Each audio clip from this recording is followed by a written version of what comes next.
कभी तलवार, कभी बंदूक, कभी तोप बने हथियार जंग में फतेह हासिल करने के लिए। लेकिन एक शख्स ऐसा भी था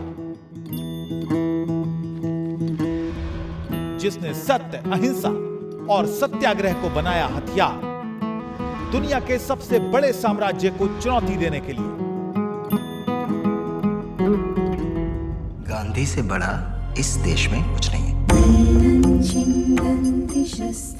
आने वाली पीढ़ी शायद ही यकीन कर पाए कि हाड़ मास का ऐसा भी कोई मानव इस धरती पर कभी जन्मा होगा।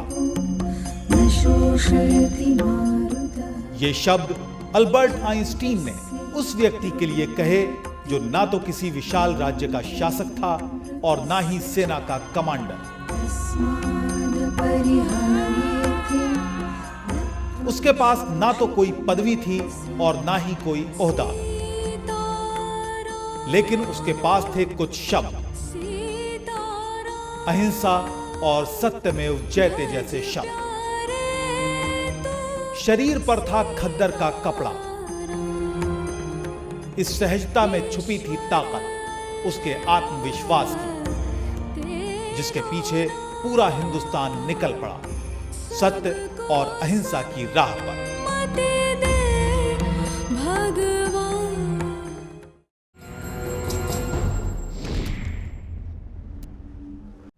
1893 से 1914 दक्षिण अफ्रीका।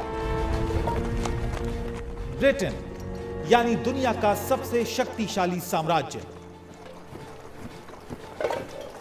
छोटा सा यूरोपीय देश अपनी फौजी ताकत और कूटनीति के आधार पर दुनिया की 1/3 भूमि पर शासन कर रहा था।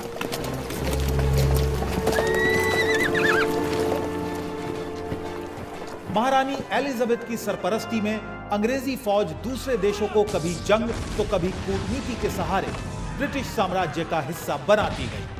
जिस किसी ने भी उनके रास्ते में आने की कोशिश की, उसका सर कुचल दिया गया। ब्रिटिश साम्राज्य की सरहदें किसी एक महाद्वीप तक सीमित नहीं थी। चाहे एशिया हो या अमेरिका या फिर ऑस्ट्रेलिया, हर जगह ब्रिटिश साम्राज्य का परचम लहरा रहा था। 15वीं शताब्दी से साम्राज्य विस्तार की शुरुआत करने वाला ब्रिटेन अपनी फौजी ताकत की बदौलत 19वीं शताब्दी के अंत तक दुनिया का सबसे बड़ा साम्राज्य बन चुका था। एक ऐसा साम्राज्य जहां सूरज कभी नहीं डूबता। हिंदुस्तान भी उसी साम्राज्य का हिस्सा था, लेकिन हिंदुस्तानी अवाम ब्रिटिश साम्राज्य की नागरिक होने के बजाय महज गुलाम थे। हिंदुस्तान से हजारों मील दूर दक्षिण अफ्रीका में भी ब्रितानी हुकूमत का झंडा बुलंद था। दक्षिण अफ्रीका में हिंदुस्तानियों का एक छोटा सा समुदाय खदानों और खेतों में काम करने के लिए बरसों पहले बसाया गया था। उन्हीं में से एक का मुकदमा लड़ने के लिए बैरिस्टर मोहनदास करमचंद गांधी दक्षिण अफ्रीका पहुंचे।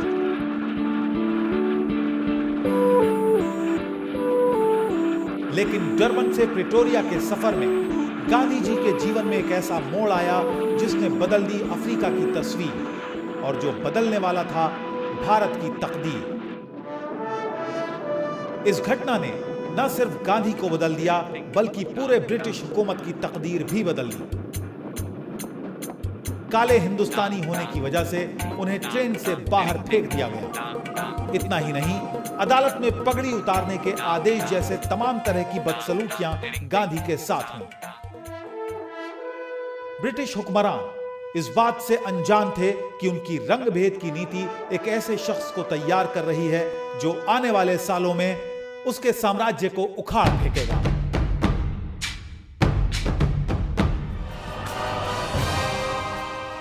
गांधी ने दक्षिण अफ्रीका में हमवतनों के साथ हो रहे अन्याय को सहने के बजाय उसके विरोध में आंदोलन करने का निश्चय किया। इस आंदोलन में वहां रह रहे हिंदुस्तानियों ने भी उनका साथ दिया। गांधी ने विरोध का वो तरीका अपनाया जिसका जवाब उस अंग्रेजी हुकूमत के पास नहीं था, जिसके सामने बड़ी बड़ी सेनाएं घुटने टेक देती थी। हिंदुस्तानियों से दोयम दर्जे का सलूक करने वाली दक्षिण अफ्रीका सरकार की ज्यादतियों के खिलाफ आंदोलन करने के लिए गांधी ने न सिर्फ नटाल भारतीय कांग्रेस का गठन किया, बल्कि हर उस कानून के खिलाफ लिखा जो हिंदुस्तानियों से गुलामी करने के लिए बनाया गया था। चाहे भारतीयों को अपने पास पंजीकरण प्रमाण पत्र रखने की कानून की अवज्ञा का मामला हो या फिर प्रवासी भारतीयों के प्रवेश पर रोक का मुद्दा, गांधी ने हर दमनकारी कानून के खिलाफ मोर्चा खोल दिया। पंजीकरण पास की होली जलाने से लेकर शांतिपूर्ण मोर्चा निकालने जैसे तमाम तरीके उन्होंने अंग्रेजी हुकूमत को अपनी बात मनवाने के लिए अपनाए। साथ ही अपने अखबार इंडियन ओपिनियन के जरिए अपनी बात पूरी दुनिया के सामने रखी। गांधी की मांग थी कि हिंदुस्तानी ब्रिटिश साम्राज्य के नागरिक हैं, इसलिए उनके साथ दोयम दर्जे का व्यवहार नहीं होना चाहिए।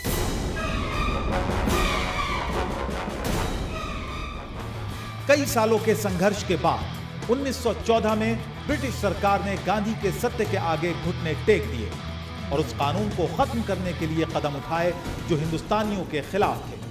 दक्षिण अफ्रीका में गांधी का काम हो चुका था, लेकिन हिंदुस्तान अब भी गुलामी की जंजीरों से जकड़ा हुआ था।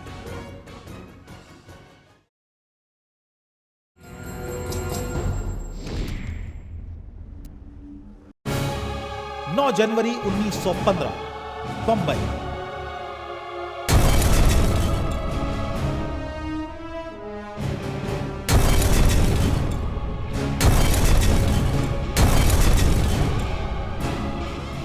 दुनिया पहले विश्व युद्ध की चपेट में है। जंग के मैदान में एक तरफ ब्रिटेन और उसके मित्र देश हैं, तो दूसरी ओर जर्मनी और उसके सहयोगी।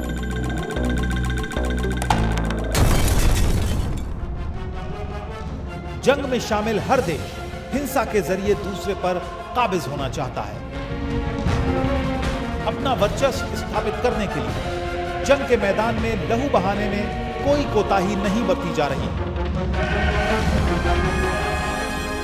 लेकिन जब जंग के मैदान में मानवता लहूलुहान हो रही थी, उस समय गांधी 21 सालों बाद वतन वापसी कर रहे थे, दुनिया को सत्य और अहिंसा का पाठ पढ़ाने के लिए।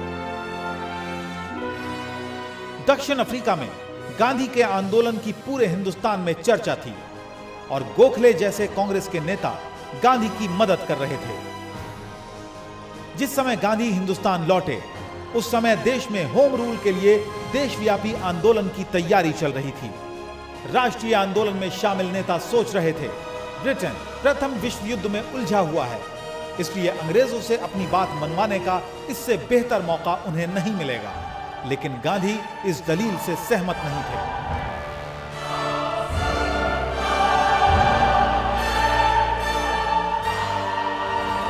दक्षिण अफ्रीका से लौटने के बाद राष्ट्रीय आंदोलन में शिरकत करने की बजाय गांधी अगले 1 साल के लिए पूरे देश का दौरा करते रहे, ताकि गांवों में बसे हिंदुस्तान की नब्ज समझ सकें।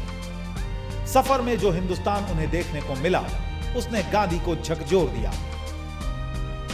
सफर के दौरान गांधी का यह यकीन और पक्का हो गया कि हिंदुस्तान का उद्धार चरखे और सत्याग्रह के जरिए हो सकता है, ना कि हथियार और हिंसा की बदौलत। 1917 में चंपारण के आंदोलन से गांधी राष्ट्रीय आंदोलन के ऐसे नेता बन गए जिन्हें काबू में रख पाना अंग्रेजों के लिए नामुमकिन हो गया। नील की खेती की वजह से बर्बाद हुए किसानों की राहत के लिए जो सत्याग्रह आंदोलन गांधी ने किया था, वो अपने अंजाम तक पहुंच गया था। न सिर्फ चंपारण बल्कि अहमदाबाद और खेरा के आंदोलन ने भी गांधी को पूरे देश में स्थापित कर दिया था।